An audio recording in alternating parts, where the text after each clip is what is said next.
அதை எடுத்து பரத் அவங்க அம்மாட்டும் காட்டுறாங்க. பாத்தியா, இது இந்த செய்வன சம்பந்தப்பட்ட பொருள் உன் புருஷனுக்கு யாரும் செஞ்சு அதை சாப்பாட்டுலையும் தண்ணிலையும் கலந்து கொடுத்துருக்காங்க.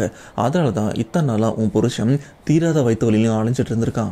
இப்போ இந்த கோவத்தில் பரத் அவங்க அப்பா என்ன பண்ணுறாருன்னா அவங்க குலதெய்வத்தை கண்டபடி திட்டுறாரு.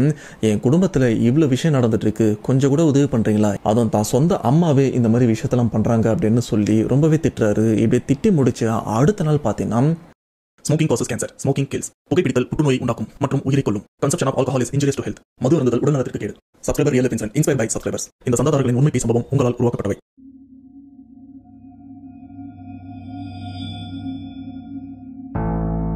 இது வரைக்கும் நம்ம சேனலில் பலவிதமான மாந்திரிகம், தாந்திரிகம் அண்ட் பில்லி சூன்யம் அப்படின்னு பலவிதமான உண்மை சம்பவங்களை பார்த்துருக்கோம். அது எல்லாமே பார்த்தீங்கன்னா ஏதோ ரீசனில் ஆப்போசிட்டில் இருக்கிறவங்க, அது அண்ணனாக இருக்கலாம், தம்பியாக இருக்கலாம், பக்கத்து வீட்டுக்காரராக இருக்கலாம், யாராக வேணாலும் இருக்கலாம், ஏதாச்சும் ஒரு பிரச்சனை அப்படின்னும் போது ஆப்போசிட்டில் இவங்க டார்கெட் பண்ணோன்னா அவங்க மேலே பில்லி சூன்யம் இல்லை இந்த பேய் பிசாசை கூட ஏவி விட்டு அவங்கள அழிக்கணும் அப்படின்னு பல முயற்சிகள்லாம் எடுப்பாங்க.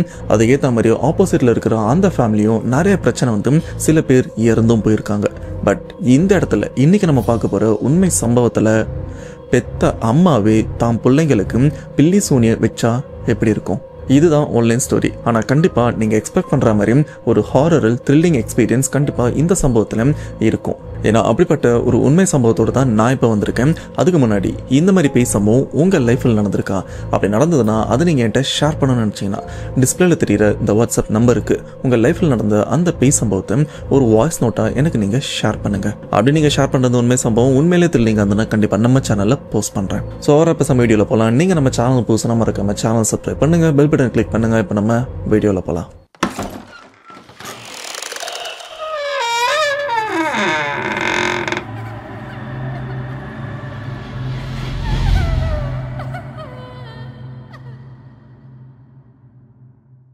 இந்த உண்மை சம்பவத்தை நம்ம ஷேர் பண்ண சப்ஸ்கிரைபர், இவரோட நேம் பரத். இவர் கோயம்புத்தூரை சேர்ந்தவர். இந்த பில்லி சூனிய சம்பவம் பரத் இவங்க குடும்பத்தில் தான் நடந்திருக்கு. அது ஏன் எதுக்கு அப்படின்றத இப்போ தெளிவா பார்க்கலாம். சரியா, 2020 கோயம்புத்தூர். இந்த சம்பவத்தை நம்ம ஷேர் பண்ண பரத் இவருடைய அப்பாவுக்கு ஒரு தம்பி ஒரு தங்கச்சியும் இருக்காங்க. பரத் இவருடைய அப்பா தான் பெரியவர். அண்ட் தம்பி தங்கச்சின்னு சொன்னோம் பார்த்தீங்களா, அதில் தம்பிக்கும் கல்யாணம் ஆயிடுச்சு, தங்கச்சி அவங்களுக்கும் கல்யாணம். 2 பேருக்குமே ஃபேமிலின்னு இருந்துட்டு இருக்கு. 2 பேரும் கோயம்புத்தூர்ல வேற வேற ஏரியாலையும் இருந்துட்டு இருக்காங்க. இதுல முக்கிய பின் குறிப்பு என்னன்னா, தம்பி தங்கச்சி இவங்க 2 பேரும் கல்யாணம் ஆனதுக்கு அப்புறம் வாடகை வீட்டில் தான் இருந்துட்டு இருக்காங்க. ஆனா அண்ணன் இவர் மட்டும் சொந்த வீட்டில் இருந்துட்டு இருக்காரு. சொந்த வீட்டுனா அண்ணன் இவரே சம்பாரிச்சு வாங்கினதான்னு கேட்டீங்கன்னா அது எல்லாமே பூர்வீக சொத்து. ஆனா என்னதான் பூர்வீக சொத்தா இருந்தாலும் அண்ணன் இவர் தான் அதை பராமரிக்கிறதா இருக்கட்டும், ஏதாச்சும் செலவுனா அவரு தான் காசு போட்டு செலவு பண்றதா இருக்கட்டும், இந்த மாதிரி எல்லா விஷயமே அவரு தான் பார்த்துட்டு இருக்காரு. ஆனா பிரச்சனை அங்க இருந்து தான் ஆரம்பிக்குது. சரியா, 2020 கார்த்திகை மாசம். அந்த கார்த்திகை மாசத்துல கார்த்திகை தீபம்லாம் ஏற்றுவாங்க பாத்தீங்களா, அந்த பர்டிகுலர் நாள் அப்போ பரத் இவங்களுடைய பாட்டிக்கு திடீர்னு என்னாச்சுன்னு தெரியல, சம்மந்தமே இல்லாம ரொம்ப நேரம் சாதாரணமாக தான் உட்காந்துருந்தாங்க. ஆனா சம்மந்தமே இல்லாம எந்திரிச்சு இந்த வீட்டை வைக்கக்கூடாது, இந்த வீட்டை வைக்கக்கூடாது அப்படின்னு சம்மந்தமே இல்லாம கத்தவும் ஆரம்பிக்கிறாங்க. அந்த ஒரு நாள் மட்டும் ரொம்பவே ஆக்ரோஷமாகவும் நடந்துக்கிறாங்க. அவங்களுக்கு சாமி வந்த மாதிரியும் தெரியல, அவங்களுக்கு பேய் பிடிச்ச மாதிரியும் தெரியல. ஆனா மற்ற நாளா இருக்கட்டும், அதாவது கார்த்திகை தீபத்துக்கு முன்னாடி நாளா இருக்கட்டும், அதுக்கு அடுத்தடுத்த நாளா இருக்கட்டும், அந்த நாள்லாம் ரொம்பவே சாதாரணமாக தான் இருக்காங்க. ஆனா வருஷம் வர அந்த கார்த்திகை தீபம் அன்னைக்கு பார்த்தீங்கன்னா திடீர்னு எந்திரிச்சு இந்த வீட்டை வைக்கக்கூடாது, இதை நான் வைக்க விட மாட்டேன் அப்படின்னு ரொம்பவே ஆக்ரோஷமாகவும் நடந்துக்கிறாங்க. பரத்துடைய அப்பாவுக்கும் தான் அம்மாக்கு என்னாச்சு அப்படின்னு அவரும் முடிச்சிட்டும் இருக்காரு. அண்ட் அவங்கள கொஞ்சம் கண்ட்ரோல் பண்ணதுக்கு அப்புறம் அவங்களும் சாதாரணமாகறாங்க. இப்படியே அடுத்தடுத்த நாட்களும் வந்துட்டு இருக்கு. இவங்களும் சகஜமா வேலையும் பார்த்துட்டு இருக்க. இதுல பரத்துடைய அப்பாவுடைய தம்பி தங்கச்சி இவங்க 2 பேருமே, தம்பி தங்கச்சி 2 பேருமே ஒன்று சேர்ந்து இந்த வீட்டை விற்கணும், வீட்டை வித்துட்டு வர பங்குல நாம ஏதாச்சும் வீடு ஒன்று வாங்கிக்கலாம் அப்படின்னு அவங்க 2 பேருமே பிளான் பண்ண ஆரம்பிக்கிறாங்க. அதுலயும் தம்பி இவரு குடிப்பழக்கத்துக்கு அடிமையானவரும், எப்ப பார்த்தாலும் தண்ணி அடிச்சுட்டு வீட்டுல பிரச்சனை பண்ணிட்டு தான் இருப்பாரு. இதுலயும் தம்பியான இவருக்கு அண்ணனை சுத்தமா பிடிக்காது. அவன் மட்டும் சொந்த வீட்டுல இருக்கான், நான் வாடகை வீட்டுல இருக்கேன் அப்படின்னு இந்த ஒரு பிரச்சனை ரொம்ப நாளா போயிட்டு தான் இருந்திருக்கு. பட் பெருசா எதுவுமே வெடிக்காம இருந்திருக்கு. ஆனா அந்த இடத்துல தங்கச்சின்னு ஒருத்தவங்க இருக்காங்களே, அவங்களும் வாடகை வீட்டுல தான் இருக்காங்க.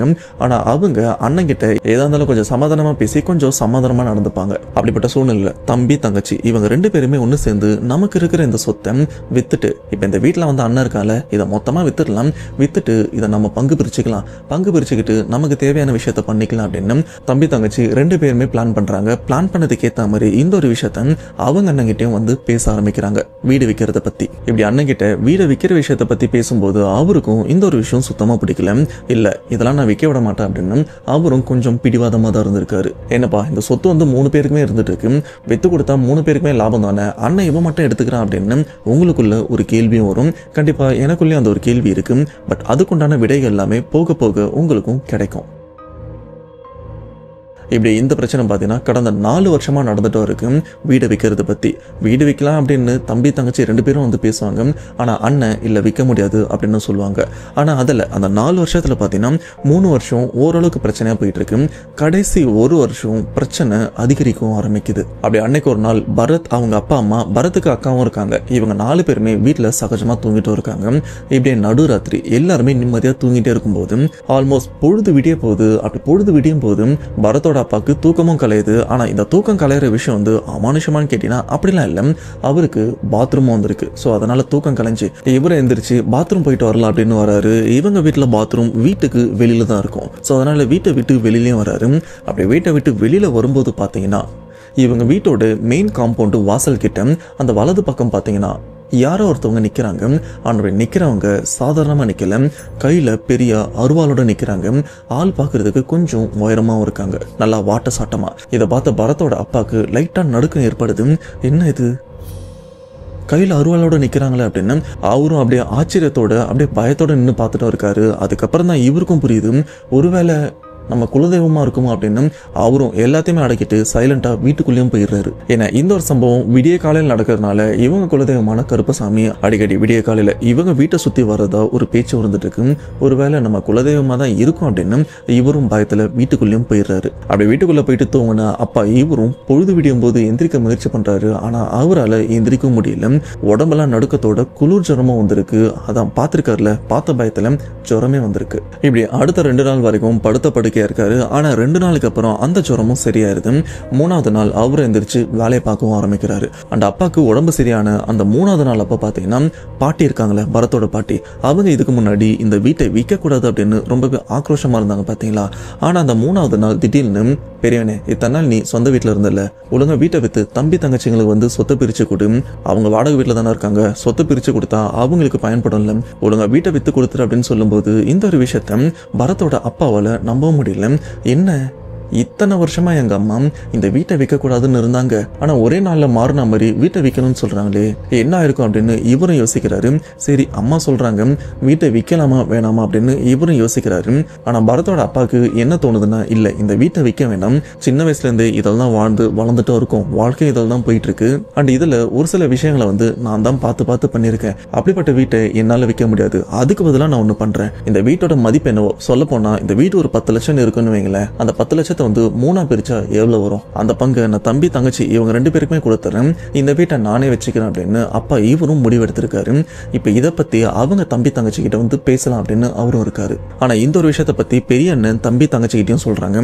சரிப்பா இந்த வீடை விற்கலாம், ஆனா வீடை விற்க வேண்டாம், அதுக்கு பதிலாக உங்களுக்கு சேர வேண்டிய காசை வந்து நான் கொடுத்துட்றேன் அப்படின்னு சொல்லும்போது, இல்ல அதெல்லாம் சரிப்பட்டு வராது, வீடை வித்துருங்க, எவ்வளவு வருதோ வரட்டும், அதை பிரிச்சுக்கலாம் அப்படின்னு சொல்ல அப்பா இந்த ஒரு விஷயத்துக்கு வித்துக்கல. டேய் உங்களுக்கு தேவை பணம் தானே, உங்களுக்கு சேர வேண்டிய சொத்து தானே, அதை நான் கொடுத்துட்றேன், இந்த வீட்டை நான் வச்சுக்கிறேன்னு சொல்லும்போது தம்பிக்கும் தங்கச்சிக்கும் சுத்தமா இந்த ஒரு விஷயமும் பிடிக்கல. அப்ப அண்ணன் புதுசா ஒரு விஷயம் சொல்றாரு. சரிப்பா இப்ப இந்த வீட்டை விற்கணும் தானே, சரி புரோக்கரை ரெடி பண்ணுங்க, புரோக்கர் ரெடி பண்ணி இந்த வீட்டை வித்துடலாம், யார்கிட்ட இந்த வீடை விற்கிறாங்களோ அவங்ககிட்டே நான் காசு கொடுத்து வாங்கிக்கிறேன் அப்படின்னு சொல்லும்போது அந்த ஒரு விஷயத்துக்கும் தம்பி தங்கச்சி இவங்க 2 பேருமே ஒத்துக்கல. இந்த ஒரு விஷயத்துக்கு பாட்டி இவங்க என்ன சொல்றாங்கன்னா, தம்பி தங்கச்சிக்கு தான் சப்போர்ட் பண்றாங்க, அதெல்லாம் இல்லப்பா நீ வீடை வித்துரு, ஆனா விற்கிறவங்க கிட்டலாம் நீ வீடு வாங்கக்கூடாது அப்படின்னு சொல்லும்போது பரத் அவங்க அப்பாவால இந்த ஒரு விஷயத்தை ஏத்துக்கவே முடியல. அப்பதான் அவருக்கே ஒரு விஷயம் புரிய வருது.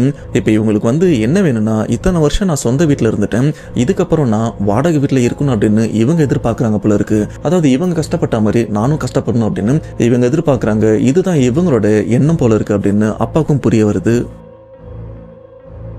இப்போ பரத்தோட அப்பா என்ன பண்றாருன்னா, அந்த வீடை விற்கிறதுக்கு உண்டான ஏற்பாடெல்லாம் பண்ணிட்டு இருக்காரு. ஆனா அந்த வீடு விற்கிற புரோக்கர் கிட்ட என்ன சொல்றாருன்னா, இந்த வீடை விற்கிறதுக்கு வந்து ஆள் ரெடி பண்ணுங்க, ஆனா யார்கிட்ட இந்த வீட்டை விற்கிறீங்களோ அவங்க கிட்டே கொஞ்சம் எக்ஸ்ட்ரா காசு கொடுத்து கூட இந்த வீட்டை நான் வாங்கிக்கிறேன், ஆனா இந்த ஒரு விஷயம் என் குடும்பத்துக்கு தெரிய வேண்டாம் அப்படின்னு அந்த புரோக்கர் கிட்டையும் சொன்னதுக்கு அப்புறம் புரோக்கர் அவரும் ஆட்களை பார்க்க ஆரம்பிக்கிறாரு. இதுக்காகவே பரத் அவங்க அப்பா என்ன பண்றாருன்னா, அவங்க குலதெய்வமான கருப்பசாமி கோயிலுக்கும் போறாங்க. அவங்க ஊர்ல இருக்கு. கோயில்ல இருக்கிற பூசாரி கிட்ட ரொம்பவே மனசு நொந்து இந்த ஒரு விஷயத்தையும் சொல்றாங்க. நாங்க சொந்த வீட்டில் தான் இருக்கோம், அந்த வீட்டை வித்து கொடு அப்படின்னு சொல்றாங்க. அதை நான் வாங்கிக்கிறேன் அப்படின்னு சொன்னா கூட அதை அவங்க ஏத்துக்க மாட்டாங்க.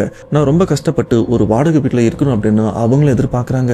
இந்த ஒரு விஷயத்துக்கு ஒரு நல்ல தீர்வு வேணும் அப்படின்னு பூசாரி கிட்ட சொல்லும்போது பூசாரி அவரும் இங்க வந்துட்டீங்கல்ல, இதுக்கப்புறம் எந்த பிரச்சனையுமே இருக்காது, இது அவனுடைய எல்லை, அவனே எல்லாத்தையும் பார்த்துப்பான் அப்படின்னு பூசாரி சொன்னதுக்கு அப்புறம் இவங்களும் நல்லா வேண்டிக்கிட்டும் கிளம்புறாங்க. இப்படி கிளம்புனதுக்கு அப்புறம் அந்த 1.5 மாசம் பார்த்தீங்கன்னா இவங்களும் சகஜ வாழ்க்கைக்கு திரும்பின மாதிரி ரொம்பவே சந்தோஷமா இருக்காங்க. அந்த 1.5 மாசம் வரைக்கும் வீட்டில் இருக்கிற யாருமே, தம்பி தங்கச்சி பாட்டி, இவங்க யாருமே பார்த்தீங்கன்னா அந்த வீடை விற்கிறத பத்தி எந்த பேச்சுமே எடுக்காம இருந்திருக்காங்க.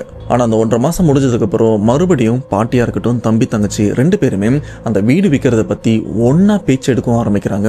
இதுவே அப்பாவுக்கு சின்னதா சந்தேகத்தையும் எழுப்புது. மறுபடியும் நம்ம குலதெய்வம் கோயிலுக்கு போயிட்டு வரலாம் அப்படின்னு மறுபடியும் குலதெய்வம் கோயிலுக்கும் போறாங்க.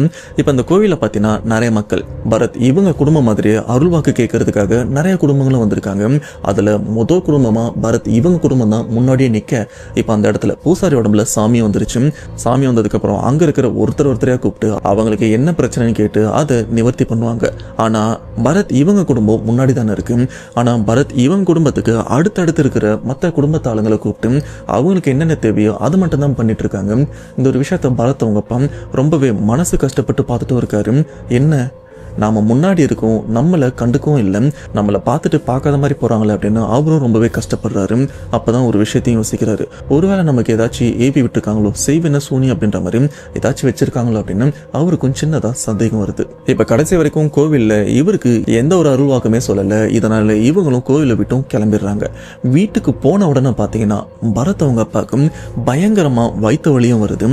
தாங்க முடியாத அளவுக்கு வயிற்று வலியும் இருந்துட்டு இருக்கு. சரி, சாப்பிட்டது சரியில்லை போல இருக்கு அப்படின்னு ஹாஸ்பிட்டலுக்கும் ஹாஸ்பிட்டலுக்கு போனா அவங்களுக்கு மாத்திரைலாம் கொடுக்குறாங்க. ஏதோ இன்ஃபெக்ஷன் ஆயிருக்கு போல இருக்கு, மாத்திரை சாப்பிட்டா சரியாயிரும் அப்படின்னு. ஆனா மாத்திரை டெய்லி சாப்பிட்டுட்டு இருக்காங்க. சொல்ல போனா 1 வாரம் வரைக்கும் சாப்பிட்டு இருக்காங்க. ஆனா எந்த விதமான முன்னேற்றமும் கிடையாது. ஒரு லெவலுக்கு மேல வயிற்று வலி ரொம்பவே அதிகமானதுக்கு அப்புறம் அப்பா முடிவே பண்ணிட்டாரு, நமக்கு ஏதோ செஞ்சு வச்சிருக்காங்க போல இருக்கு அப்படின்னு. இப்ப பரத் அவங்க குடும்பத்தினர் என்ன பண்றாங்கன்னா டைரக்டா கோயம்புத்தூர்ல இருந்து திருநெல்வேலிக்கும் கிளம்பி போறாங்க. ஏன்னா திருநெல்வேலியில ஒரு இடத்துல இந்த வெச்ச செய்வினை எடுக்கிறதுக்கான ஆட்களும் இருந்துட்டு இருக்காங்க. அதுவும் இந்த தொக்கெடுத்தல் முறையில அந்த சூனியத்தை எடுப்பாங்களாம். இப்ப அந்த இடத்துக்கு தான் இவங்களும் கஷ்டப்பட்டு பஸ் பிடிச்சும் போறாங்க. ஏன்னா இவங்க அந்த இடத்துக்கு போறதே ஒரு பெரும் பாடம் எடுத்து நிறைய தடங்களும் ஏற்பட்டு கடைசியா அந்த இடத்துக்கும் போயிடுறாங்க. இப்ப அங்க போனதுக்கு அப்புறம் பரத் அப்பாக்கு ஒரு சில விஷயங்கள்லாம், இந்த மந்திரிக்கிற விஷயம், சடங்கு மாதிரியான ஒரு சில பரிகாரம்லாம் பண்ணிட்டு இருக்காங்க. அதை பண்ணதுக்கு அப்புறம் தண்ணி கொடுத்து வாயை கொப்பளிக்கவும் சொல்றாங்க. அப்படி கொப்பளிச்சு துப்பினதுக்கு அப்புறம் அவரோட வாயில திருநீரும் போடுறாங்க. போட்டதுக்கு அப்புறம் ஒரு டியூப் மாதிரி அவர் வாயில வச்சு ஊதி ஏதோ பொருளை அவரோட வயிற்றுல இருந்தும் எடுக்கிறாங்க. இந்த இடத்துல ஒரு சின்ன குறிப்பு என்னன்னு பாத்தீங்கன்னா, இந்த தொக்கெடுத்தல் முறையில பாத்தீங்கன்னா பல இடத்துல ஃப்ராடுத்தனம் தான் பண்ணிட்டு இருக்காங்க. ஆனா இவங்க போன இடத்துல அவங்க பண்ற விஷயம் எல்லாத்தையுமே இவங்க லைவா பார்த்திருக்காங்க. அப்போட வயிற்றுல இருந்து ஏதோ வெளியில வர்றது அவரே உணர்ந்திருக்காரு. அப்பவே இவங்களுக்கு புரிஞ்சிருச்சு அப்பாக்கு ஏதோ சேவனை வச்சிருக்காங்க அப்படின்னு. இப்படி அந்த ஒரு விஷயம் பண்ண அப்பாவோட வயிற்றுல இருந்து ஏதேதோ பொருட்கள்லாம் வெளியே வந்துட்டு இருக்கு. அதை எடுத்து பரத் அவங்க அம்மாட்டும் காட்டுறாங்க. பாத்தியா, இது இந்த செய்வன சம்பந்தப்பட்ட பொருள் உன் புருஷனுக்கு யாரோ செஞ்சு அதை சாப்பாட்டுலயும் தண்ணிலையும் கலந்து கொடுத்துருக்காங்க. அதனாலதான் இத்தனை நாளா உன் புருஷன் தீராத வயிற்று வலியிலையும் அழிஞ்சிட்டு இருந்திருக்கான். ஆனா அவன் வயிற்றுக்குள்ள இருந்து எல்லாத்தையுமே நான் எடுத்துட்டேன், இதுக்கப்புறம் எந்த பிரச்சனையுமே இருக்காது அப்படின்னு அவங்களும் சொன்னதுக்கு அப்புறம் பரத்தோட அம்மாவும் கேட்கறாங்க, ஐயா இந்த விஷயத்த யாரு பண்ணா அப்படின்னு கேட்கும்போது, எடுக்கிறது மட்டும்தான் என் வேலை, கண்டுபிடிக்கிறது உன் வேலை, அதை நீ பாத்துக்கோ அப்படின்னு ஒரு சில மருந்தெல்லாம் கொடுத்து அனுப்புறாங்க. இதை அடுத்த 3 நாளைக்கு தண்ணியில கரைச்சி கொடுங்க, வயிற்றுல இருக்கிற ரணம் ஆறும் அப்படின்னு எல்லாத்தையுமே சரி பண்ணி மறுபடியும் இவங்க கோயம்புத்தூருக்கும் கிளம்பி வந்துடுறாங்க. இப்ப வீட்டுக்கு வந்த பரத் அவங்க அப்பாவுக்கு ஒரு பெரிய சந்தேகமும் எழுது.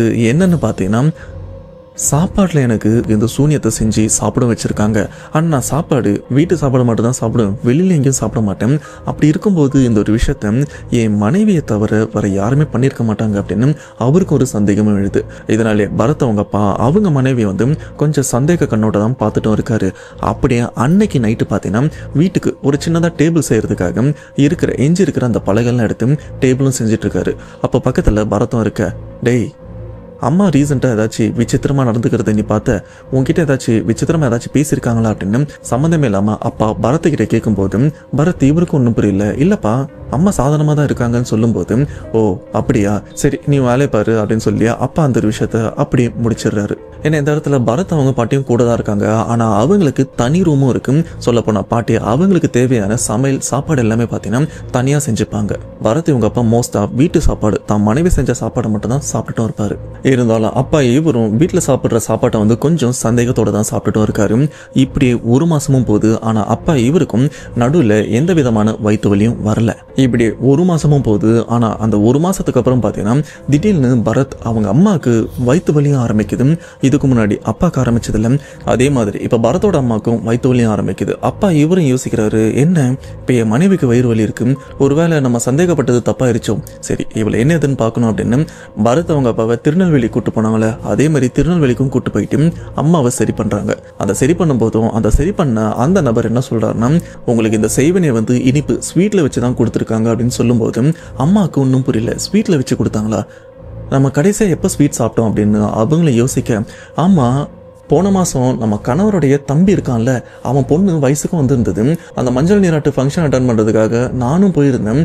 அப்போ அவங்க தான் ஸ்வீட்லாம் கொடுத்தாங்க, அதுதான் நான் கடைசியாக சாப்பிட்ட ஸ்வீட்டு. அதுக்கு அடுத்து இப்போ வரைக்கும் நான் ஸ்வீட் சாப்பிடல அப்படின்னு அம்மாவுக்கு அப்போ தான் புரிய வருது பிரச்சனை எங்கேருந்து ஆரம்பிச்சிருக்கு அப்படின்னு. பரத் அவங்க அப்பாவும் ரொம்பவே கஷ்டப்படுறாரு. ஏன்னா அவருக்கு வயிற்று வலி வரும்போது ஒரு தடவை தம்பி வீட்டில் போயிட்டு சாப்பிட்ருப்பாரு. அப்போ நம்ம தம்பி தான் இந்த ஒரு விஷயத்தெல்லாம் பண்ணுறானா அப்படின்னு அவரும் கஷ்டப்படுறாரு, கோபமும் படுறாரு. சரி இதை பற்றி நாம அவங்ககிட்ட எதுவுமே கேட்டுக்க வேண்டாம் அப்படின்னு இவங்களும் திருநெல்வேலியிலேருந்து கிளம்பி மறுபடியும் கோயம்புத்தூர் வந்துடுறாங்க. அந்த கோயம்புத்தூரில் ஒரு கோயிலுக்கும் சாதாரணமாக போயிருக்காங்க. அந்த இடத்துல பரத் அவங்க அப்பாவும் பூசாரி கிட்ட, இந்த மாதிரி என் தம்பியை எனக்கு செய்வனெல்லாம் வச்சுட்டு இருக்கான், என்னதான் திரும்ப திரும்ப அந்த ஒரு விஷயத்த பண்ணாலும் அதுலேருந்து என்னால் வெளியில் வந்துட முடியுது. அதே சமயம் வீடு விற்கணும்னு சொல்றாங்க, ஆனா என்னால அந்த வீடு விற்க முடியல.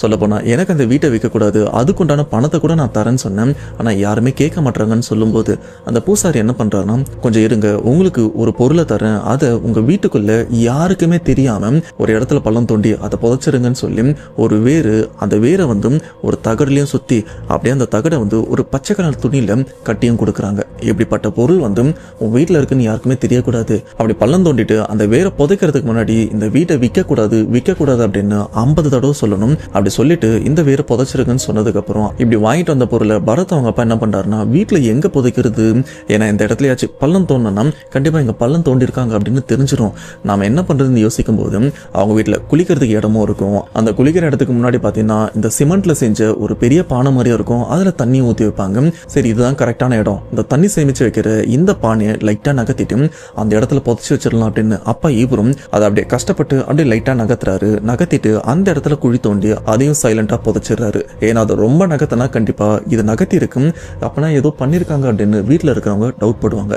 அதனால கொஞ்சம் லைட்டா நகர்த்திட்டு அது புதைச்ச தடம் தெரியாத அளவுக்கு அதை அப்படியே சரி பண்ணி விட்டுறாரு. இப்படி அடுத்த 3 நாளும் போகுது. இப்படி இந்த பொருளை புதைச்சதுக்கு அப்புறம் எந்த பிரச்சனையுமே இல்லை. அடுத்த 6 மாசம் வரைக்கும் பிரச்சனை இல்லாம ரொம்பவே நிம்மதியா போயிட்டு இருக்கு.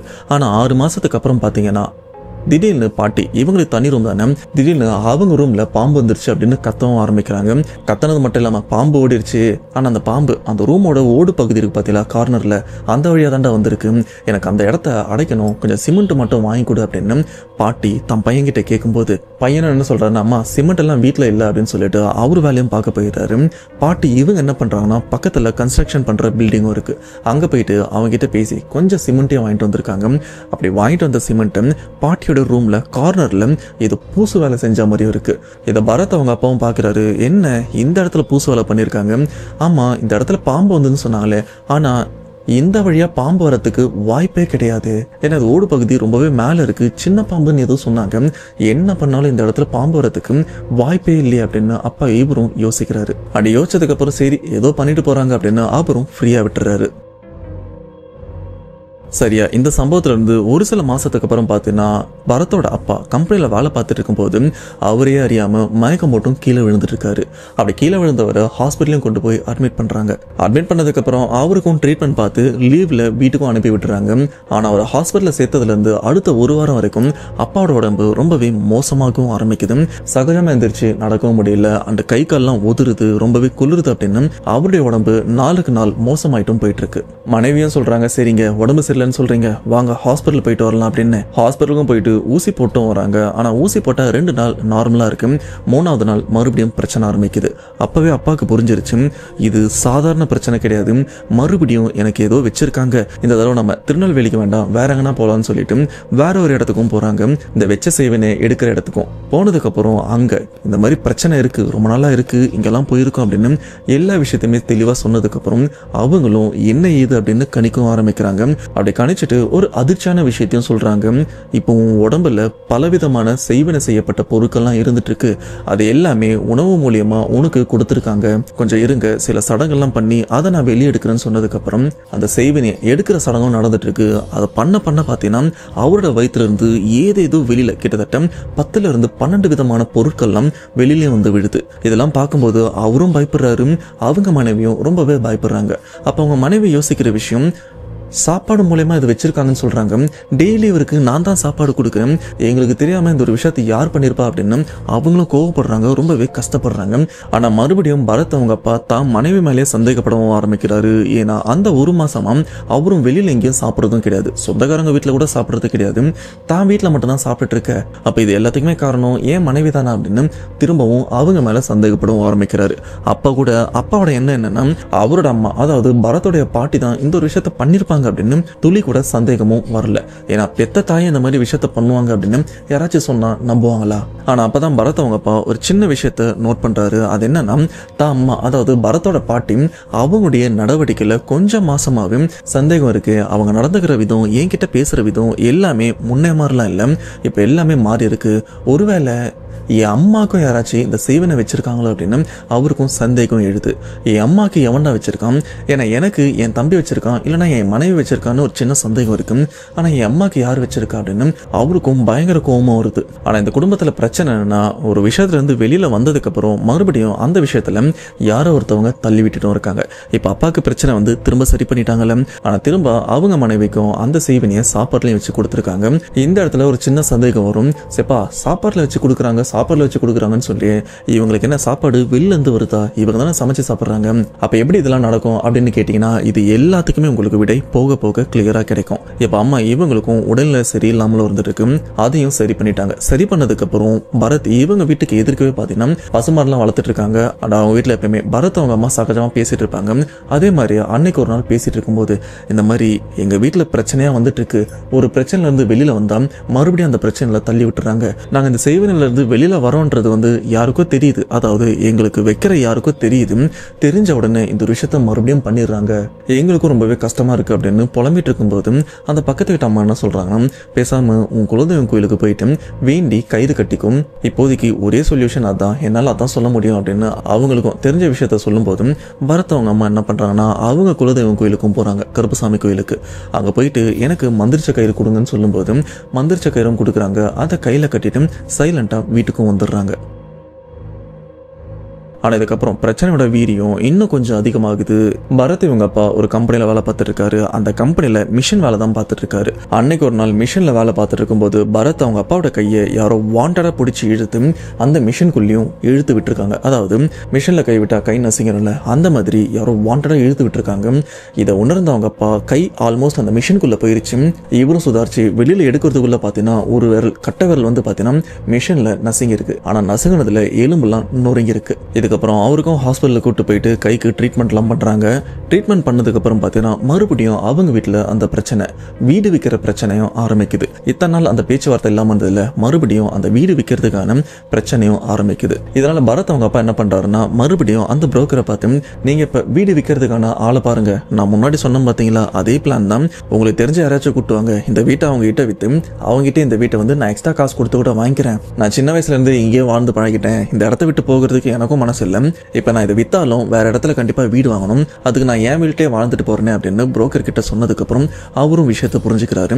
அதுக்கேற்ற மாதிரி விசாரிச்சு பார்க்கும்போது, எப்பா இந்த வீடு 10 லட்சம் வரைக்கும் தான் போகும் அப்படின்னு சொல்லும்போது பரத் அவங்கப்பா இந்த ஒரு விஷயத்த அவங்க மனைவி கிட்டேயும் சொல்றாங்க. ஏமா நம்ம வீடு வந்து 10 லட்சத்துக்கும் போகும், இந்த 10 லட்சத்தை வாங்கி அதுல அவங்களுக்கு சேர வேண்டிய பங்கு கொடுத்துடலாம், மிச்சத்தை காசு போட்டு நானே இந்த வீட்டை வாங்கிடுவேன் அப்படின்னு சொல்லும்போது பரத் அவங்க அம்மா ஒரு மாதிரி ஆக்ரோஷமா, அதெல்லாம் நீ எதுக்கு வாங்குற, அதெல்லாம் வாங்கக்கூடாது அப்படின்னு ரொம்பவே ஆக்ரோஷமா கத்துறாங்க. அப்படி கத்தும்போது பரத் அவங்க அப்பாவுக்கும் புரிஞ்சிருச்சு, ஓ இந்த அளவுக்கு நீங்க வந்துட்டீங்களா அப்படின்னு அடுத்தவர் என்ன பண்றதுன்னு தெரியாம முழிச்சிட்டும் இருக்காரு. ஏன்னா அப்பா இவருக்கு கிளியரா புரிஞ்சிருச்சு, தான் தம்பி தான் இந்த ஒரு விஷயத்த வந்து ரொம்பவே மும்முரமா பண்ணிட்டு இருக்கான். அவனுக்கு தேவை நான் சொத்து பத்தெல்லாம் வித்துட்டு நடுத்தெருவில் வந்து நிக்கணும், ரொம்பவே கஷ்டப்படணும் அப்படின்றதுதான் அவனோட எண்ணமா இருந்துட்டு இருக்கு. அதுக்கு தான் அவனும் முயற்சி பண்ணிட்டு இருக்கான். சரி இது எந்த அளவுக்கு போகுதுன்னு பார்க்கலாம் அப்படின்னு அவரும் அடுத்து என்ன பண்றதுன்னு பார்த்துட்டு இருக்காரு. இப்போ பரத் அவங்க அப்பா ஒரு பிளானுக்கும் வராரு. சரி என் தம்பியை வீட்டுக்கு கூப்பிட்டு பேசி பார்க்கலாம் அப்படின்னு அவரையும் வீட்டுக்கு வர வைக்கிறாரு. இப்ப தம்பியும் வீட்டுக்கு வந்துடுறாரு. வீட்டுக்கு வந்ததுக்கு அப்புறம் டேய் உனக்கு என்ன பிரச்சனை, எதுக்கு இந்த வீட்டை விற்கணும் அப்படின்னு இத்தனை பேர் எவ்வளவு மும்முரமா இருக்கீங்க அப்படின்னு கேட்கும்போது, ஆமாண்ணே இந்த வீட்டை வித்தா எனக்கும் ஒரு 3-4 லட்சம் கிடைக்கும், அதை வச்சு நான் டவுன் பேமெண்ட் ஏதாச்சும் கட்டி ஏதாச்சும் ஒரு வீடு சொந்தமாக வீடு வாங்கி அதில் இருப்பேன் அப்படின்னு சொல்லும்போது அண்ணன் இவர் என்ன சொல்றாருன்னா, டேய் உனக்கு வீடு வாங்குறதுக்கு காசு தாண்டா வேணும், 4 லட்சம் என்ன 5 லட்சம் நான் உனக்கு தரேன்டாம், அதை வச்சு நீ வீடு வாங்கிக்கோ, உன்னால எப்போ முடியுதோ அந்த காசை திருப்பி கொடு அப்படின்னு சொல்லும்போது இந்த ஒரு விஷயத்துக்கு தம்பி ஒத்துக்கவே இல்லை. இல்லை வீட்டை வித்தே ஆகணும், நான் மட்டும் இந்த வீட்டை விற்கணும்னு முடிவு பண்ணல, உன் தங்கச்சியை சேர்ந்து தான் இந்த வீட்டை விற்கணும் அப்படின்னு போராடிட்டு இருக்கான்னு சொல்லும்போது தான் அண்ணன் இவருக்கும் புரிய வருது, இது தங்கச்சியா. அண்ணன் இவரும் தங்கச்சி கால் பண்றாரு. உடனே தங்கச்சி அவங்களும் கிளம்பி வீட்டுக்கும் வராங்க. வீட்டுக்கு வந்த 2வது வார்த்தை என்ன கேட்கறாங்கன்னா, முதல் வார்த்தை என்னென்ன பண்றீங்க அப்படின்னு கேட்டு 2வது வார்த்தை இந்த வீட்டை வித்த உடனே எனக்கு 4 லட்சம் வரணும் என் பங்கு அப்படின்னு கராரா பேசுறாங்க. இப்படி பேச்சுவார்த்தை போயிட்டே இருக்கும்போது பாத்தீங்கன்னா தம்பி தங்கச்சி அண்ட் இவங்களுடைய அம்மா பாட்டி இருக்காங்களே அவங்க 3 பேருமே வந்து இந்த வீட்டை வித்தே ஆகணும் அப்படின்னு கராரா சண்டை போடவும் ஆரம்பிக்கிறாங்க. அண்ட் இந்த இடத்துல திடீர்னு பரத் அவங்க அப்பா இந்த வீட்டெல்லாம் விற்க முடியாது, நான் எந்த மையத்துக்கு விற்கணும் அப்படின்னு அவரும் கொஞ்சம் ஆக்ரோஷமா பேசிடுறாரு. அண்ட் பேசி அந்த பிரச்சனையை தற்சமயமா அப்படியே எல்லாரையும் பேசி வீட்டுக்கு அனுப்பிடுறாரு. அன்னைக்கு நைட்டு ஃபுல்லா பரத் அவங்க அப்பாவுக்கு தூக்கமும் வரல, யோசிச்சுட்டும் இருக்காரு என்ன பண்றது அப்படின்னு. அப்படி யோசிச்சுட்டு இருக்கும்போது திடீர்னு அவருக்கு ஒரு கை வலிக்கவும் ஆரம்பிக்குது. அப்படியே அந்த வலி கொஞ்சம் கொஞ்சமா அதிகரிச்சு அவருக்கு ஹார்ட் அட்டாக் மாதிரியும் வந்துருது. இதை சுதாரிச்ச பரத்தோட அம்மா என்ன பண்றாங்கன்னா அவரை உடனே ஹாஸ்பிட்டலுக்கு கூட்டு போறாங்க. கூட்டு போய் பார்த்தா உண்மையிலே அவருக்கு மைல்டு அட்டாக் வந்திருக்கு. அதுக்கப்புறம் அவருக்கும் ட்ரீட்மெண்ட் பார்த்து அதுக்கு அடுத்த நாள் தான் வீட்டுக்கும் கூட்டிட்டு வராங்க. இப்ப வீட்டுக்கு வந்த உடனே பரத்தோட அம்மா யோசிக்கிற விஷயம், எங்க இதுக்கப்புறமா இந்த வீட்டுல இருக்க வேண்டாம், உயிர் காவு வாங்குற அளவுக்கு பிரச்சனை இழுத்துட்டு போயிட்டாங்க, இதுக்கப்புறம் இங்க இருக்க வேண்டாம், சொத்து பத்து போனா கூட நம்ம வாங்கிக்கலாம், உயிர்லாம் போனா வாங்க முடியாது, பேசாம இந்த வீட்டு இப்படியே இருக்கட்டும், இதை வித்துடலாம், நம்ம வாடகை வீட்டுக்கு போயிடலாம் அப்படின்னு அன்னைக்கு அவங்களும் வாடகை வீட்டையும் பார்க்க ஆரம்பிக்கிறாங்க. கிட்டத்தட்ட ஒரு 10-15 வீடு பார்த்திருப்பாங்க. ஆனா எதுவுமே செட் ஆகல. கடைசியா ஒரு வீடும் செட் ஆகுது. அந்த வீடு தனி வீடு தான், ஹவுஸ் ஓனர் தொல்லலாம் இருக்காது. ஹவுஸ் ஓனர் வந்து வாடகை வாங்குறதுக்கு மட்டும்தான் வருவாரே தவிர மற்ற நேரத்துல மற்ற வீட்டுல இருக்கிற மாதிரிலாம் தொல்லை பண்ண மாட்டாங்க. இப்போ அப்படி ஒரு வீட்டை பார்த்து அந்த இடத்துக்கும் குடி போயிடுறாங்க. இவங்க வாழ்ந்த இந்த வீடு இப்ப காலியா தான் இருந்துட்டு இருக்கு. அந்த நேரம் பாத்தீங்கன்னா அந்த புரோக்கர் அவரும் இப்ப லேண்ட் விலைலாம் கொஞ்சம் ஏறிடுச்சு, இந்த லேண்ட் வந்து ஒரு 12 லட்சம் போகும் அப்படின்னு சொல்ல இந்த ஒரு விஷயம் பாட்டி இவங்களுக்கும் தெரியுது. பாட்டி அவங்க என்ன சொல்றாங்கன்னா, 12 லட்சமா அதுக்கெல்லாம் நல்லா விற்க முடியாது, ஒரு 7-8 லட்சத்துக்கு வேணா வித்துருங்க, அதுக்கு மேலாம் விற்க வேண்டாம் அப்படின்னு பாட்டி உல்டாவா பேசும்போது புரோக்கருக்கு ஒன்றும் புரியல. எது 7-8 லட்சமா, என்ன இந்த பாட்டி லூஸ் மாதிரி பேசிட்டு இருக்கு, பொதுவாக நம்ம ஒரு 12 லட்சம் சொன்னோம், இல்லப்பா அதெல்லாம் பத்தாது, கட்டுப்படி ஆகாது, மேலே ஒரு 2-3 லட்சம் ஒரு 15 லட்சமா பேசுவாங்கன்னு பார்த்தா இது என்ன ஒரு 3-4 லட்சம் கம்மியா பேசுது அப்படின்னு அவருக்கும் ஒன்றும் புரியல. இப்போ அந்த புரோக்கர் பரத்தோட அப்பா கிட்டே வந்து சொல்றாரு, என்னங்க நடக்குது இங்க, இந்த வீட்டை இப்போ யார் விற்க போறா, நீங்க விற்கிறீங்களா இல்ல உங்க அம்மா விற்க போறாங்களா, யார் விற்க போறாங்கன்னு கேட்டதுக்கு அப்புறம் என்னாச்சு அப்படின்னு கேட்கும்போது அவங்க என்னடானா இந்த வீட்டை வந்து 7-8 லட்சத்துக்கு வித்தா போகுது அப்படின்னு சொல்றாங்க. ஆனா இந்த வீட்டோட வேல்யூ 12 லட்சம் போகுது, என்னதான் பிரச்சனை போகுது அப்படின்னு கேட்கும்போது எது 7-8 லட்சமா, இந்த வீட்டோட வேல்யூ எவ்வளவு அப்படின்னு புரோக்கர் கிட்ட கேட்டா அவரும் 12 லட்சம் போகும் அப்படின்றாங்க. எனக்கு அந்த அமௌண்ட்டுக்கு வித்து கொடுங்க அப்படின்னு சொல்லிடுறாரு. புரோக்கர் இவரும் சரி பார்ட்டி இருக்காங்க, இப்போதைக்கு அவங்க ஊர்ல இருக்காங்க, ஒரு 1-2 மாசத்துல வந்துருவாங்க, ஆனா கன்ஃபார்மா அவங்க வாங்கிக்கிறேன்னு சொல்லியிருக்காங்க, கொஞ்சம் வெயிட் பண்ணுங்க, வந்த உடனே முடிச்சிடலாம் அப்படின்னு சொன்னதுக்கு அப்புறம் அப்பா இவரும் சரி அவங்களுக்காக காத்துட்டும் இருக்காரு. ஆனா இந்த கேப்ல பாத்தீங்கன்னா இப்ப பரத் இவங்க வீட்டுல இது வரைக்கும் இவங்க உருவம் அப்படின்னு எதுவுமே பார்த்தது இல்ல, ஆனா இதுக்கப்புறம் உருவம் அப்படின்றத பரத் இவரு பார்க்க ஆரம்பிக்கிறாரு. ஏன்னா அப்போ மே மந்த் லீவு, எக்ஸாம்லாம் முடிஞ்சிருச்சு, லீவ்ல இவரும் வீட்டுல தனியா உட்காந்துட்டு இருக்காரு, மத்த எல்லாருமே வெளியில போயிட்டு இருக்காங்க. அப்ப இவரு டிவி பார்த்துட்டு இருக்கும்போது இவங்க வீட்டுக்குள்ள யாரோ நடந்தும் போறாங்க. பட் நடந்து போறது ஒரு உருவம். இதை பரத் இவரும் யாரோ வராங்க, ஒருவேளை அக்காவா இருப்பா அப்படின்னு சாதாரணமா இருந்திருக்காரு. ஆனா அதுக்கப்புறம் தான் தெரிஞ்சிருக்கு அக்கா இல்ல, சம்திங் ஏதோ உருவம் போகுது அப்படின்னு. இவரும் அலறி அடிச்சுட்டு வீட்டை விட்டு வெளியிலயும் வந்திருக்காரு. அந்த நேரம் பார்த்து வீட்டுல யாருமே இல்ல. கொஞ்ச நேரம் கழிச்சு பரத் இவரும் சைலண்டா உள்ள போய் பார்க்காரு. ஆனா உள்ள எந்த விதமான நடமாட்டமும் அதுக்கப்புறம் கிடையாது. இப்படி ஒரு சில நாளுக்கு அப்புறம் கடைசியா அந்த வீட்டை 11 லட்சத்துக்கும் அந்த வீட்டை வித்துடுறாங்க. வித்ததுக்கு அப்புறம் ஆளுக்கு 3 லட்சத்தை வந்து தம்பிக்கும் தங்கச்சிக்கும் பிரிச்சு கொடுத்துறாங்க. இதுல தம்பி இவரும் எனக்கு 3 லட்சம் பத்தாது 4 லட்சம் வேணும்னு கேட்கும்போது அண்ணன் இவரும் பயங்கரமா திட்டி விட்டுறாரு. ஏண்டா ரொம்ப வருஷமா இந்த வீட்டை வந்து நான் தான் பராமரிச்சுட்டு இருக்கேன், இப்ப வாசல்ல கூட ஒரு ஷெட் வந்து நான் தான் காசு போட்டு கட்டினேன், சொந்த இடம் தானே, இதுக்கு இது வரைக்கும் ₹1 நீ செலவு பண்ணிருப்பேன் அப்படின்னு கேட்கும்போது தம்பி இவரால எதுவுமே பேச முடியல. 3 லட்சம் தான் கொடுக்க முடியும், விருப்பம் இருந்தா வாங்கு இல்லைன்னா கிளம்புன்னு சொன்னதுக்கு அப்புறம் தம்பி அவருக்கும் வர வழி தெரியல, அவங்களுக்கு உண்டான செட்டில்மெண்ட்டும் பண்ணிடுறாரு. எப்பா வீடு வித்துட்டேன், இதுக்கப்புறம் எந்த பிரச்சனையுமே இருக்காதுன்னு பார்த்தா மறுபடியும் ஒரு பிரச்சனை வருது. ஆனா அந்த பிரச்சனை இப்போ பரத் அவங்க அம்மா அவங்க அப்பா இவங்களை அடிக்கல, அதுக்கு பதிலாக பரத்தோட அக்கா ஒருத்தவங்க இருக்காங்களே அவங்கள அடிக்க ஆரம்பிக்குது. அன்னைக்கு ஒரு நாள் பரத் அவங்க அக்கா காலேஜ் ஃப்ரெண்ட்ஸோட வெளியில போயிட்டு வரலாம் அப்படின்னு போயிட்டு வந்திருக்காங்க. வெளியில போன இடத்துல அவங்களுக்கு என்ன பிரச்சனை நடந்ததுன்னு தெரியல. அங்க இருந்து சேஃபா வீட்டுக்கு வந்துட்டு இருக்காங்க. வீட்டுக்கு வந்ததுல இருந்து அக்காவுடைய நடவடிக்கை ரொம்பவே ஆக்ரோஷமா இருக்கும், ரொம்பவே கோவப்படுறாங்க. என்ன விஷயம் சொன்னாலும் எரிஞ்சு விடுறாங்க. வீட்டுல யாருக்கிட்டையுமே வந்து சகஜமா சிரிச்சு பேசுறதும் இல்லை. குறிப்பா தம்பி இவரு மேல நல்ல பாசம் இருக்கும், ஆனா அந்த பாசம்ன்றது வந்து அப்போ துளி கூட கிடையாது. தம்பி கூட பயங்கரமா சண்டை போடுறாங்க, அவங்கள ஒரு மாதிரி முறைக்கிறாங்க. இதெல்லாம் பார்க்கும்போது தம்பி இவருக்கும் இது என் அக்காவா அப்படின்னு தோண ஆரம்பிக்குது. இப்படி சகஜமா அன்னைக்கு நைட்டு எல்லாருமே தூங்கிட்டு இருக்கும்போது அக்கா இவங்களும் தூக்கத்துல என்னை விட்டுரு, என்னை கொன்றாத, என்னை விட்டுரு அப்படின்னு பயத்துல கத்தவும் ஆரம்பிக்கிறாங்க. பக்கத்துல படுத்துட்டு இருக்கிற அம்மா இவங்களும் ஏமா என்னாச்சு அப்படின்னு அவங்களை எழுப்பி கேட்கும்போது இல்லம்மா கனவு, ஆனா அந்த கனவுல யாரோ என்னை கொல்ல வராங்க அப்படின்னு ரொம்பவே பயத்தோட சொல்ல அம்மா இவங்களும் அதெல்லாம் ஒண்ணும் இல்லம்மா கெட்ட கனவா இருக்கும் அப்படின்னு பூஜைல இருந்து திருநீர் எடுத்துட்டு வந்து இவங்களுக்கும் வச்சு விட்டு ஒன்னாகாதுமா தூங்க அப்படின்னு சொல்லி மறுபடியும் அவங்கள தூங்க வைக்கிறாங்க. ஆனா பொழுது விடிஞ்சதுக்கு அப்புறம் அக்காவோட நடவடிக்கையில பல மாற்றங்கள், ரொம்பவே கோவத்தோட அந்த வீட்டுக்குள்ள ரொம்பவே ஆக்ரோஷமாவும் நடந்துக்கிறாங்க. அப்படி பொழுது விடிஞ்சதுக்கு அப்புறம் வீட்டில் இருக்கிற எல்லாருமே வீட்டில் ஒரு சில வேலைகள்லாம் இருக்குல்ல அதெல்லாம் பார்த்துட்டு இருக்காங்க. ஆனா அக்கா இவங்க மட்டும் எதுவுமே பண்ணாம சைலண்டா ஒரு மாதிரி உட்காந்துட்டு இருக்க. இதை பார்த்த பாரதி வரும், ஏய் நாங்கள் இவ்வளோ வேலை பார்த்துருக்கோம்ல வந்து உதவி பண்ணா என்ன அப்படின்னு கேட்கும்போது அதெல்லாம் பண்ண முடியாது போடா அப்படின்னு ஒரு கெட்ட வார்த்தையும் பயன்படுத்தினாங்க. இந்த கெட்ட வார்த்தையை சொல்லும்போது அம்மா இவங்களுக்கும் சுருக்குன்னு கோவமும் வருது. அக்காவை பலார்னு அடிச்சிடுறாங்க. அண்ட் இந்த இடத்துல அப்பாவும் இருக்காரு, ஏடெல்லாம் பேசுறாரு அப்படின்னா அப்பாவும் திட்ட ஆரம்பிக்கிறாரு. அப்படி திட்டும்போது பரத்தோட அக்கா அவங்க அப்பாவை போடா அப்படின்னு ஒரு மாதிரி திட்டி விட்டுறாங்க. அப்பா இவருக்கும் கோவம் வர அம்மா இவங்க என்ன பண்றாங்கன்னா அவங்க கணவரை கொஞ்சம் சமாதானப்படுத்திட்டு இல்லைங்க கொஞ்சம் அமைதியா இருங்க, இது ஏதோ லவ் மேட்டர் போல இருக்கு அப்படின்னு அப்படியே அந்த டாபிக்கை கொஞ்சம் மாத்தி விட்டுறாங்க. அப்பா இவரும் சரி கொஞ்சம் பொறுமையா விட்டு பார்க்கலாம் அப்படின்னு அமைதியா இருக்காரு. இதுக்கப்புறம் பரத் அவங்க அக்கா வீட்டுல எப்பெல்லாம் இருக்காங்களோ இல்ல வெளியில போனாலும் முடிய ஒரு மாதிரி விரிச்சு போட்டுட்டும் சுத்த ஆரம்பிக்கிறாங்க. நார்மலா முடிய வந்து லூஸ் ஹேர் விட்டு போறது வந்து பெரிய விஷயம் கிடையாது. நிறைய பொண்ணுங்க வந்து ஃப்ரீ ஹேர் லூஸ் ஹேர் அப்படின்னு அவங்களும் விதவிதமா போவாங்க. பட் பாக்குறதுக்கு நல்லா இருக்கும். ஆனா இந்த இடத்துல இந்த தலைவெறி கோலன்னு சொல்லுவாங்க பாத்தீங்களா, அந்த மாதிரிதான் பரத் அவங்க அக்கா வந்து தலையெல்லாம் விரிச்சு போட்டுட்டு சொல்ல போனா பேய் மாதிரி இங்க அங்கேயும் நடந்துட்டு இருக்காங்க. இந்த ஒரு விஷயம் 2-3 நாளாவே நடந்துட்டு இருக்க. அன்னைக்கு ஒரு நாள் அப்பா இவரும் வேலைக்கு போயிட்டு வீட்டுக்கு வராரு. அப்படி வீட்டுக்கு வரும்போது அக்கா அதே மாதிரி பேய் மாதிரி அந்த முடியெல்லாம் விரிச்சு போட்டு வீட்டுல இங்கேயும் அங்கேயும் நடந்துட்டு இருக்கும்போது வீட்டுக்குள்ள வந்த அப்பா திடீர்னு இவருக்கு என்னாச்சுன்னு தெரியல, திடீர்னு பேய் மாதிரி நடந்துட்டு இருக்கிற அக்கா இவங்களுடைய தலைமுடியை பிடிச்சி ஒரு ஆட்டவும் ஆரம்பிக்கிறாரு. வீட்டுல இருக்கிறவங்களாம் என்ன யோசிக்கிறாங்கன்னா இத்தனை நாள் அப்பா பொறுமையா இருந்தாரு, இப்ப கோவத்தை அடக்க முடியாம அடிக்க ஆரம்பிக்கிறாரு அப்படின்னு நினைச்சாங்க. ஆனா அதுதான் கிடையாது, அப்பா இவர் உடம்புல சாமியும் வந்துட்டு இருக்கு. அப்படி முடிய பிடிச்சி இவர் உடம்புல வந்த சாமி என்ன சொல்றாங்கன்னா இவ உடம்புல வந்து வைக்கக்கூடாத விஷயத்தெல்லாம் வச்சிருக்காங்க, இது இப்படியே போச்சுன்னா கண்டிப்பா இந்த வீட்டுல ஒரு மரணம் ஏற்படும், இதை உடனே நீங்க சரி பண்ணுங்க அப்படின்னு சொன்னதுக்கு அப்புறம் அம்மா இவங்களுக்கு புரிஞ்சிருச்சு இத்தனை நாள் நம்ம உடம்புல தான்டா ஏதேதோ வச்சுட்டு இருந்தாங்க. அதாவது இந்த சாப்பிட்ற பொருள் வந்து சேவனெல்லாம் கலந்து அவங்கள நிம்மதியா இருக்க விடாம பண்ணாங்க பாத்தீங்களா, சேம் அதே விஷயத்த வந்து என் பொண்ணு வரைக்கும் இப்ப எடுத்துட்டு வந்துட்டாங்களா அப்படின்னு அவங்களும் ரொம்பவே கோவப்படுறாங்க. அப்பதான் இவங்களுக்கு எல்லா விஷயமும் புரியுது. என் கணவருடைய தம்பி தங்கச்சிங்களுக்கு வந்து நாங்க வாடகை வீட்டுல இருக்கணும்னு மட்டும் கிடையாது, நாங்க நிம்மதியாவே இருக்கக்கூடாது, சொல்ல போனா நாங்க தெருல இருந்து கஷ்டப்படுறது தான் அவங்களும் எதிர்பார்க்கறாங்க. ஏன்னா இத்தனை நாள் எனக்கும் என் கணவருக்கும் தான் வச்சிருந்தாங்க, இப்ப என் பொண்ணு வரைக்கும் வந்துட்டாங்களா அப்படின்னு ரொம்பவே கோவப்படுறாங்க. இவங்களை ஏதாச்சும் பண்ணியே ஆகணும் அப்படின்னு. சரி இப்ப என் பொண்ணுக்கு சரி பண்ணி ஆகணும் அப்படின்னு அவங்க பொண்ணை மறுபடியும் அந்த சேவனை எடுக்கிற இடத்துக்கும் கூட்டு போறாங்க. மறுபடியும் அந்த பிரச்சனை சொல்லும் போது அவங்களும் கிளியரா சொல்லிடுறாங்க உன் பொண்ணுக்கு சாப்பாடுல தான் கொடுத்துருக்காங்க. அப்ப பரத் அவங்க அம்மாக்கு சின்னதா ஒரு யோசனை வருது, சரிங்க ஐயா சாப்பாடுல கொடுத்துருக்காங்கன்னு சொன்னீங்க, அது என்ன விதமான சாப்பாடா இருக்கும்னு சொன்னீங்கன்னா எங்களுக்கு ஒரு ஐடியா கிடைக்கும் அப்படின்னு அவங்க அம்மாவும் கேட்க அதுக்கேற்ற மாதிரி அவரும் கணிக்க ஆரம்பிக்கிறாரு.